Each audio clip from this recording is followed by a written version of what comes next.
के मंदिर में लगने जा रहे स्वर्ण द्वार की पहली तस्वीर सामने आई है। वो तस्वीर कितनी खूबसूरत है, कितनी भव्य है, वो अब हम आपको दिखाने जा रहे हैं। जो स्वर्ण द्वार की तस्वीरें हैं, ये देखिए, ये आप देख रहे हैं जो सोने से जड़ित ये द्वार है।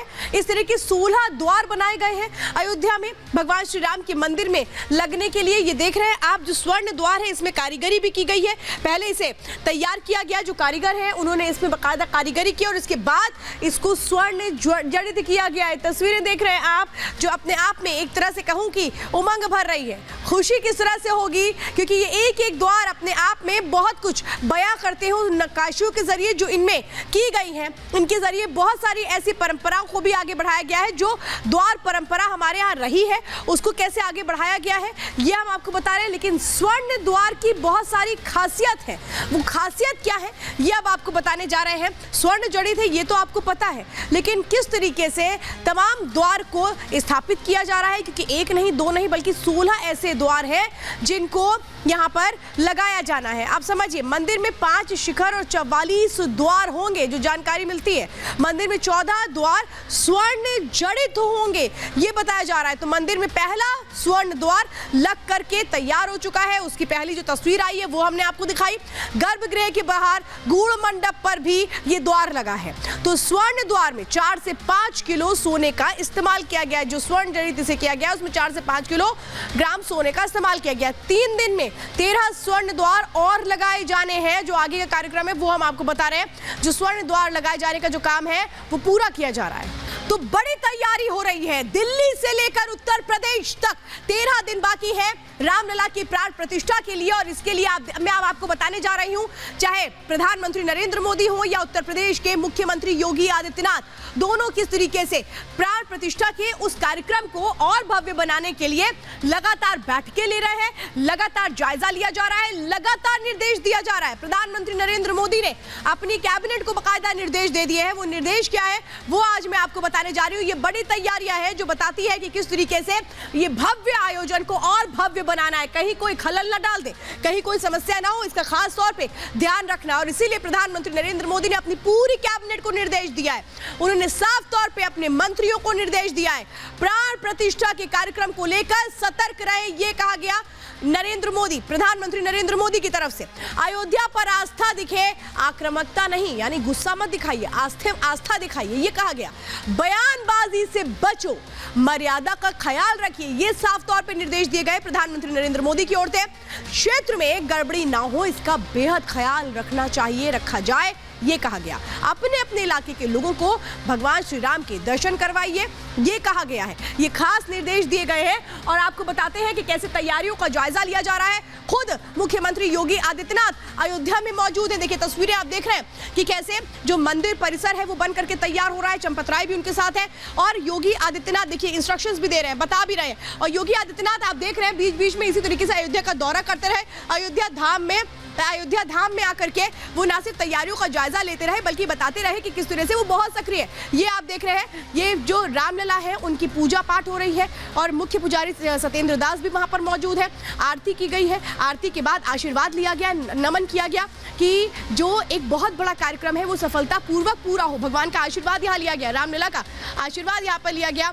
और ये देख रहे हैं आप जो सत्येंद्र दास है मुख्य पुजारी, उन्होंने योगी आदित्यनाथ को तिलक लगा करके एक आप देख रहे हैं कि कैसे यहाँ पर उनको आशीर्वाद दिया। तो योगी आदित्यनाथ अयोध्या में, वो तस्वीरें भी मैंने आपको दिखाई है, जायजा तो लिया गया, लेकिन देखिए किस तरीके से वहां पर रामलीला का मंचन हो रहा है। योगी आदित्यनाथ वहां पे जो कलाकार है उनसे भी मिलने के लिए पहुंचे हैं। पूरी जो अयोध्या है उसमें उत्सव चल रहा है, अलग अलग कार्यक्रम हो रहा है और ये जो कलाकार है ये रामलीला का मंचन ठीक उसी तरह से कर रहे हैं जिस वक्त दशहरे के वक्त में होता है, क्योंकि 22 जनवरी को जो अयोध्या है उसमें वहां पर दीपोत्सव के साथ दीपावली होगी, ये कहा जा रहा है। और ठीक उसके पहले जो दशहरे में जब रामलीला का मंचन होता है तो ये जो कलाकार है वो उसी तरीके से ये पूरा पर्व जिसको मनाते नजर आ रहे हैं। और योगी आदित्यनाथ भी उनके बीच पहुंचे।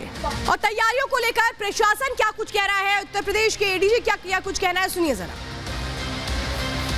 अयोध्या में 22 जनवरी को प्राण प्रतिष्ठा कार्यक्रम है, जिसको दृष्टिगत रखते हुए पुलिस द्वारा आवश्यक प्रबंध किए गए हैं। सुरक्षा व्यवस्था विस्तृत स्तर पर की जा रही है।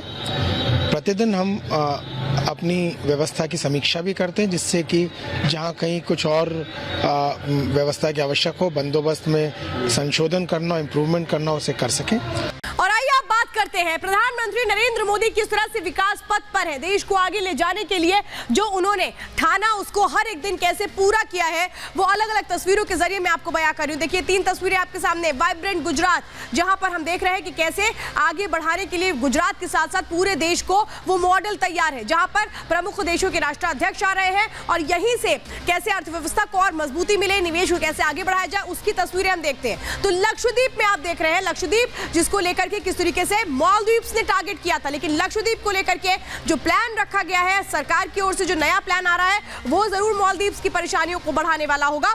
तो ये दिखा रहा है भारत कैसे आगे बढ़ रहा है। ये देखिए, ये एक और तस्वीर मैंने अयोध्या की आपको दिखाई थी कि अयोध्या में किस तरीके से विकास का पथ आगे बढ़ रहा है। लेकिन प्रधानमंत्री नरेंद्र मोदी तो लगातार विकास पथ पर देश को आगे दौड़ाने की बात करते हैं, लेकिन विपक्ष क्या कर रहा है जरा आप समझिए। जो आज तस्वीरें सामने आ रही हैं वो क्या कुछ बयां करती है। इंडी गठबंधन ये क्या कर रहा है, इंडी गठबंधन में लगातार खींचतान जारी है, क्योंकि इंडी गठबंधन को गठित इसलिए किया गया था ताकि बीजेपी को रोक पाए, प्रधानमंत्री नरेंद्र मोदी को रोक पाए। अब यहाँ पर सीट शेयरिंग की ही तस्वीर साफ नहीं हो पा रही। एक तरफ प्रधानमंत्री नरेंद्र मोदी देश के विकास को आगे बढ़ा रहे हैं, यहाँ पर ये अपनी सीट के विकास को नहीं कर पा रहे हैं, गठबंधन के संयोजक का नाम ये फाइनल नहीं कर पा रहे हैं। एक तरफ प्रधानमंत्री नरेंद्र मोदी किस तरीके से देश को आगे बढ़ा करके अंतर्राष्ट्रीय मंच पर स्थापित और छवि को स्थापित करना चाह रहे हैं। अब विपक्ष ये कर रहा है, विपक्ष का विजन भी क्लियर नहीं हो पा रहा, इनका मिशन क्लियर नहीं हो पा रहा है कि भाई ये आगे करेंगे क्या इनका गठबंधन इसी तरीके से बना रहेगा या फिर चुनाव से पहले टूट जाएगा। बहुत सारा कंफ्यूजन है। प्रधानमंत्री विकास के पथ में है, लेकिन विपक्ष प्रधानमंत्री को रोकने के पथ पे आगे बढ़ रहा है। तो देखिए 13 दिन बाकी हैं प्राण प्रतिष्ठा के लिए। एक तरह से ध्वज पहुंच रहे हैं, घंटा पहुंच रहे हैं, वो पूरे के पूरे जो कार्यक्रम हैं उसको लेकर के अब उपहार के पहुंचने का सिलसिला भी जारी है। लेकिन इस बीच जो सियासत है वो भी अपने चरम पर है। विपक्ष जो है वो बाज नहीं आ रहा है। प्राण प्रतिष्ठा पर हर दिन बयान दिए जाते हैं, फिर चाहे हम बात करें तेजस्वी यादव की, हम बात करें या फिर अलग अलग नेताओं की बात करें, हम जितेंद्र आव्हाड की बात करें, जिन्होंने एक तरह से भगवान के आहार पर ही सवाल खड़े कर दिए थे। ये तमाम वो लोग हैं, मुझे तो ये समझ में नहीं आता कि आखिर ये इस तरीके के बयान दे क्यों रहे हैं। भगवान श्री राम से इनको क्या आपत्ति है, आस्था पर ये बार बार चोट क्यों करते हैं, जब पूरा देश, ना सिर्फ देश बल्कि हम कहें कि दुनिया में भी अलग अलग हिस्सों में तैयारी हो रही है, अमेरिका से भी अलग अलग तस्वीरें सामने आती है, वो इन्हें रास क्यों नहीं आती है, वो इन्हें नजर क्यों नहीं आती है। क्या एक तरह से कहें इनके पास और कोई रास्ता नहीं रह गया है भगवान श्री राम को लेकर के सियासत किए बिना? क्या कहें कि इनका जो वोट बैंक की राजनीति है वो पूरी नहीं होगी और इसीलिए क्या ये सब कुछ किया जा रहा है? लेकिन क्या जनता इसे माफ करेगी? आस्था पर जो बार बार चोट हो रही है, क्या जनता छोड़ देगी? सवाल तो ये है। अब देखिए कमलनाथ वो क्या कुछ कह रहे हैं राम मंदिर पर। राम मंदिर बीजेपी का नहीं सबका है। तो बीजेपी ने कब कहा राम मंदिर उनका है? ये कमलनाथ जो कह रहे हैं कि नहीं बीजेपी का नहीं है। सुप्रीम कोर्ट के फैसले के बाद मंदिर बनना शुरू हुआ। जाहिर सी बात है, सुप्रीम कोर्ट ने फैसला दिया, उसके बाद कमेटी बनी और मंदिर बनना शुरू हुआ। बीजेपी की सरकार है तो बीजेपी की जिम्मेदारी थी मंदिर बनवाना, ये कमलनाथ कह रहे हैं। बीजेपी के पास मंदिर का पट्टा तो नहीं है। 22 तारीख को नहीं, बाद में अयोध्या जाऊंगा, ये कमलनाथ जो 22 तारीख में जाने से गुरेज कर रहे हैं, लेकिन कह रहे हैं कि नहीं मैं तो बाद में जाऊंगा। अब ये वो सियासत है जो नजर आती है।